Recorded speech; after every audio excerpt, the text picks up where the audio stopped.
Hello and welcome back. Now this is the Poncho Liner, sometimes called a Woobie, and it's been around since the 1960s and Vietnam, where it was very well received. But with advances in modern technology, can it still hold its own? Now, I've been recovering from a bug over the last few weeks, and I'm still not quite up to doing a long walk outside, and so I've been spending a lot of time doing this, and even this. And to cut to the chase, I think this is a really useful item, but not in the way that I thought it would be. But to understand where this fits in, we need to go back and look at why it was introduced. Now, in the 1960s, the Vietnam War was raging, and worried about the threat of communism and the spread of communism, the Americans sent their troops into South Vietnam, where they spent a lot of time fighting. And at the time, they were issued with the wool blanket. And the wool blanket didn't perform particularly well there because Vietnam's got a very wet climate. The blanket was heavy, it used to get wet, and it would stay wet and very heavy for long periods of time. So they introduced this, which is a lot lighter and also very fast drying, and it was very well received.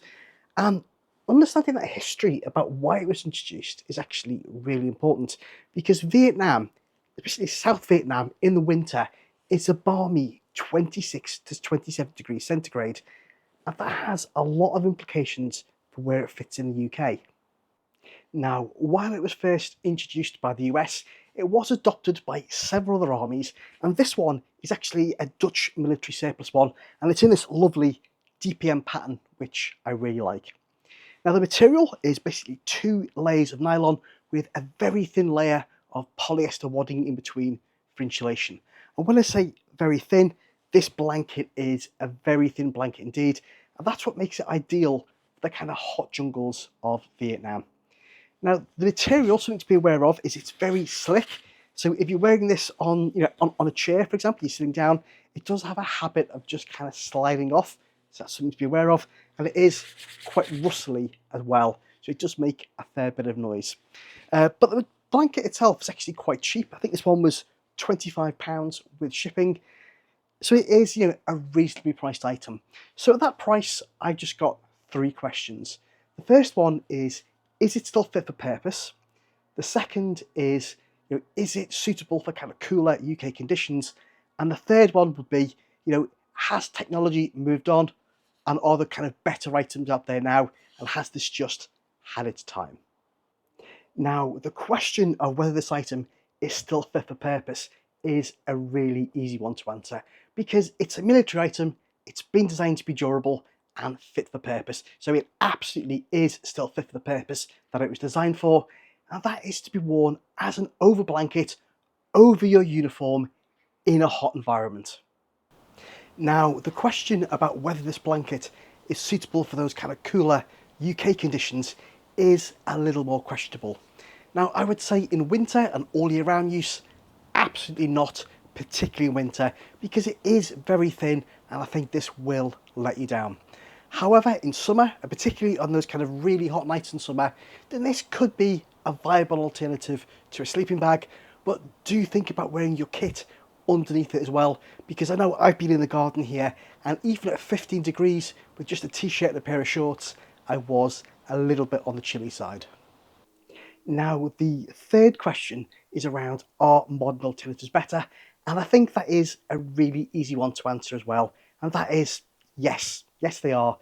Over the last 60 years or so, advances in manufacturing mean that we can produce polyester, which is as warm or pretty much as warm as down for the same weight now. And so I think modern alternatives are far better than this particular blanket. Now, if you look at this, the Poncho Liner, it folds down pretty small, and on my scales, this is 826 grams, and temperature-wise, this is good down to about 10 degrees centigrade if I'm wearing my clothes underneath. Now, if I compare that to the modern alternative, this is kind of a cheap rucksack from OEX. This was about £50.